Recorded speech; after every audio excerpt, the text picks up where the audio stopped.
trabajo, he usado la mayoría de los OCT de segmento anterior, es algo que me gusta.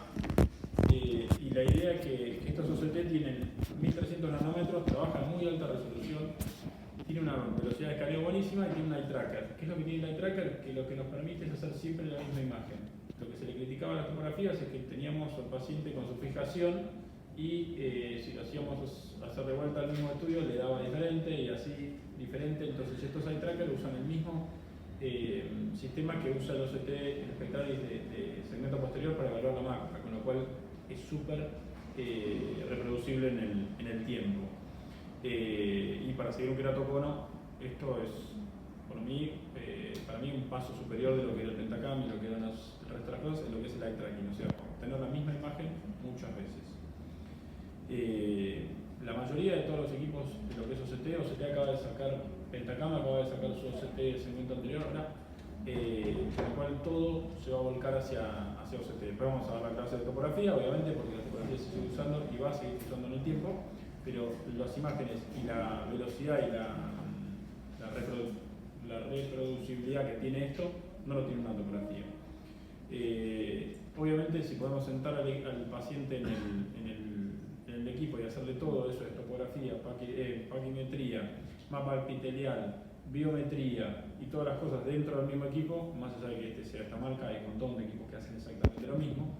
Eso es buenísimo. Fíjense que en un solo equipo podemos hacer topografía, OCT, curvatura de anterior y posterior, mapas tangenciales, que lo vamos a ver todo cuando veamos topografía, mapa de aberraciones, o sea, nos manda un wavefront, un frente de onda, y nos dice si el paciente tiene aberraciones de base o no, mapa epitelial y una aberrometría general, el largo axial, el análisis completo de la córnea, el análisis completo de la cámara anterior, si tiene ángulos abiertos, ángulos cerrados, nos permite hacer el cálculo del lente y nos permite editar esa biometría. Eso es, en pacientes que tienen un lente de cámara anterior podemos marcar el lente de cámara anterior para que no se lo confunda con el cristalino. Ustedes saben que una de las partes más importantes cuando medimos es la cámara anterior, para definir el effective lens position o dónde va a quedar el lente. Entonces, si nosotros tenemos una cámara anterior que tiene alterado, o tiene un ICL puesto adentro, o tiene un artizante delante del iris, esa medición le va a dar cualquier cosa. Con esto nosotros, o el Biomaster,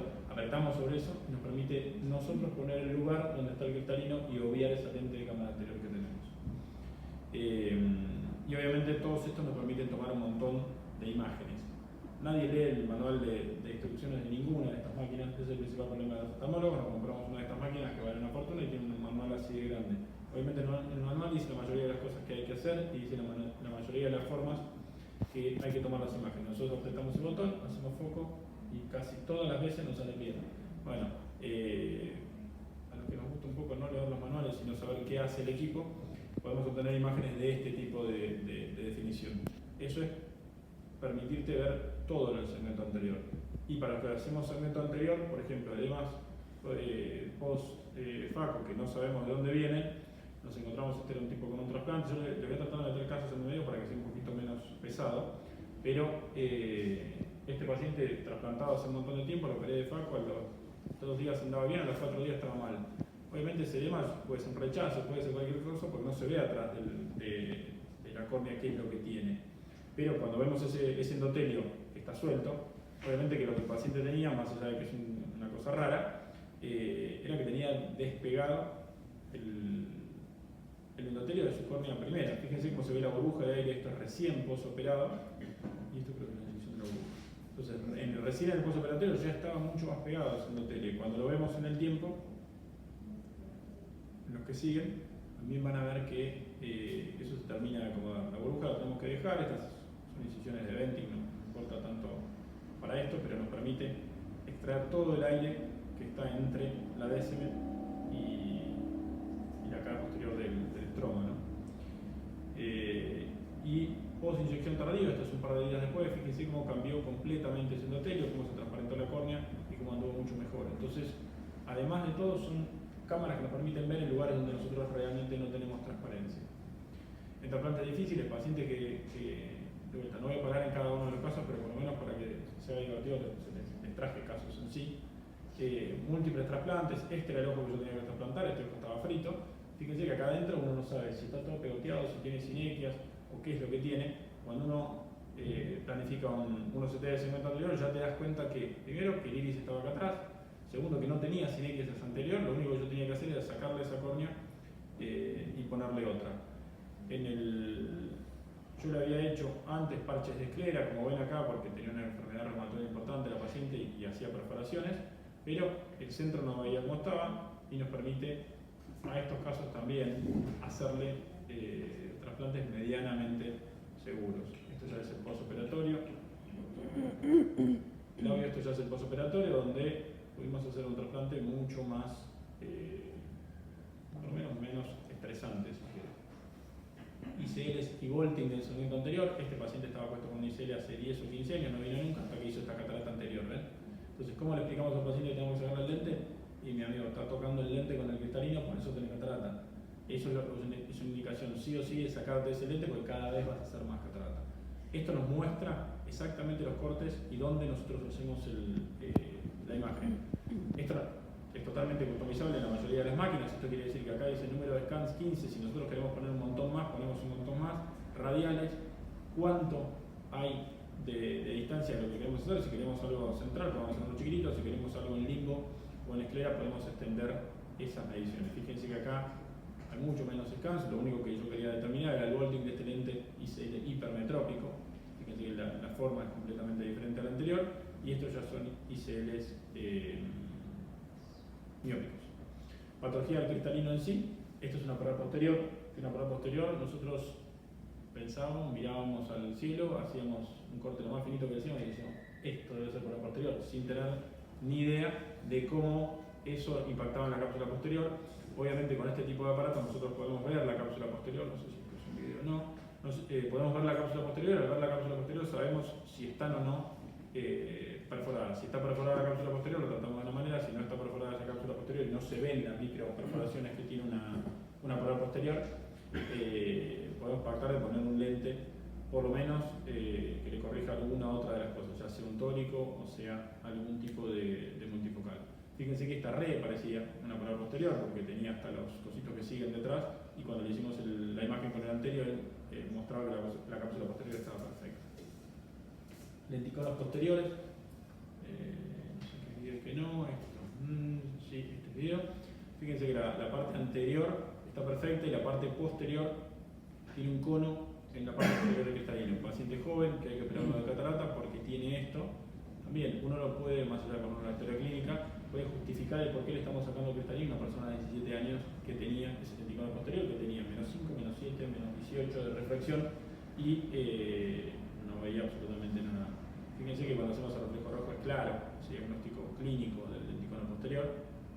Pero de vuelta, estos equipos lo que nos hacen es ponerlo en evidencia para que una vez que nosotros le hacemos la catarata, eso posterior desaparece, porque sacamos al cristalino y le ponemos una lente.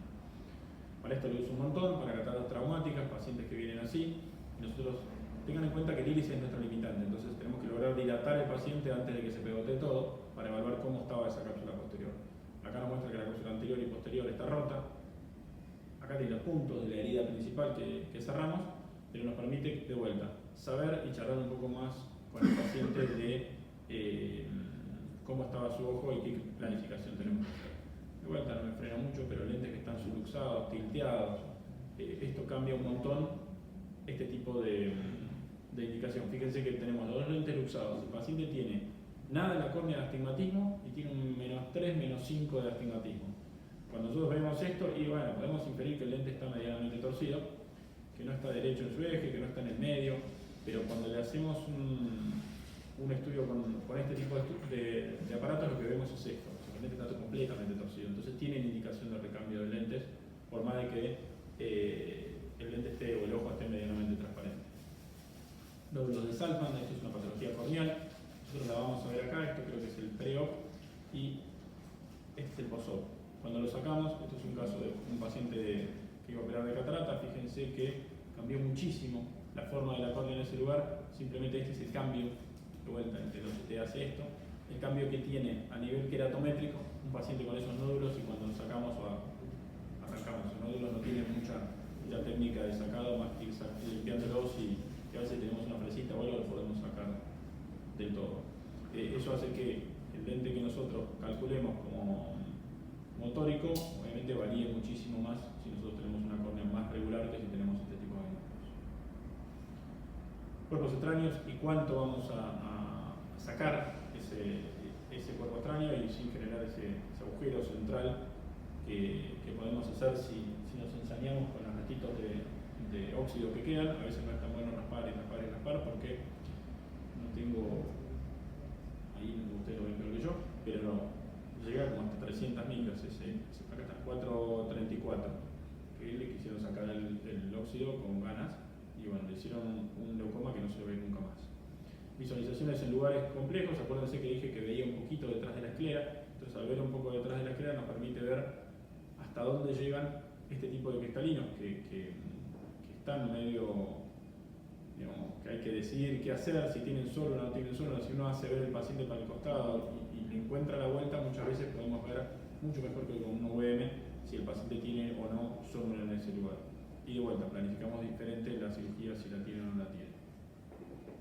Acá está el paciente mirando hacia un lado y fíjense cómo nosotros podemos ver si tiene o no tiene ese lugar que para nosotros está ausente de sónulo en la lámpara y lo cotejamos con ese lugar ahí. Lo que les contaba recién, uno puede elegir cuándo, dónde y con qué grado de definición hacemos esas imágenes. Algo más de lo mismo también, un paciente que había tenido un absceso y ese absceso recubierto y ese recubrimiento se sacó y bueno, viene así. No sabemos qué tenemos atrás, la UVM nos dice algo, pero tampoco nos dice demasiado. Con el OCT podemos ver que tiene una zona mucho más fina en ese lugar, que está casi en contacto. Ustedes acá lo van a ver un poquito mejor. Casi líquido saliendo por ese lugar. Este es otro paciente. Volante con mucho daño. Donde casi tiene perforado ese lugar. Este paciente no sé si está puesto después el trasplante que le hicimos, pero este lo taparon, faltó ponerle diario nomás para taparlo. Lo taparon con conjuntiva, lo taparon con un pedazo de esclera y me lo mandaron. Fíjense que este sí tiene colapsado el segmento anterior, tiene el iris pegado ahí arriba. Entonces ya es distinto el tratamiento para este tipo de pacientes que el otro que tenía el iris por detrás. Esto es OCT, lo que nos permite ver este tipo de pacientes. Más de lo mismo, donde una vez que lo vemos detrás nos damos cuenta que esto parece una rana, pero la parte del segmento anterior está bien. Entonces es diferente la forma de encargar a estos pacientes. Otro paciente que ve de este lado, el video no sé si se ve demasiado bien, pero también un globo tenía el paciente completo, ahí se ve mejor. Un globo que es imposible saber qué tiene ahí adentro. A este paciente terminé haciendo un trasplante grande, creo que tenía 10,5, el trépano más grande que tenía.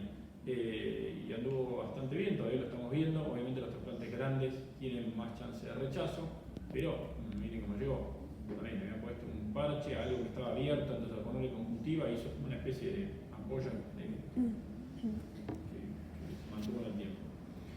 Bien, OCT, cosas importantes, beneficios que tenemos más allá de todo lo que podíamos hacer recién: calidad de imagen, prestaciones, penetrancia a través de tejidos opacos, posibilidad de agregar nuevas prestaciones. Esto es OCT se está desarrollando ahora, los primeros OCT se están saliendo, todos valen más o menos lo mismo, con lo cual uno puede elegir el que quiera. Tiene mejor confiabilidad que otras cosas en ojos chicos. ¿Por qué? Porque, como decimos antes, tenemos la forma de nosotros modificar las cosas hacia donde realmente las vemos en la imagen de los OCT, no dejamos que lo haga solo. Eso ahora cuando veamos recuento también, hay muchas cosas que se hacen solas y se hacen mal. Y mediciones postoperatorias en casos dudosos, y obviamente es más de difícil interpretación, hay que conocer más para